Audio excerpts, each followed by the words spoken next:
Kebakaran melanda sebuah tempat refleksi di Jalan Alam Syahratu Prawira Negara, Palembang pada Jumat 20 Juni 2025. Api tiba-tiba muncul dari bangunan ruko 3 lantai yang ditempati, memicu kepanikan penghuninya. Mereka keluar tanpa sempat menyelamatkan barang berharga. Salah satu penghuni Deca menuturkan listrik sempat padam sebelum api terlihat muncul dari salah satu ruangan. Ia tak kuasa menahan tangis saat mengetahui perhiasan, barang elektronik, dan dokumen pentingnya ikut hangus terbakar. Apalagi? PKB, KTP, kartu. Oh, dokumen-dokumen semua ya.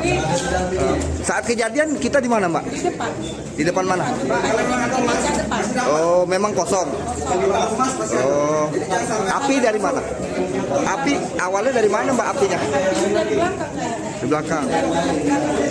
6 unit mobil pemadam dari 3 pos damkar dikerahkan untuk memadamkan api.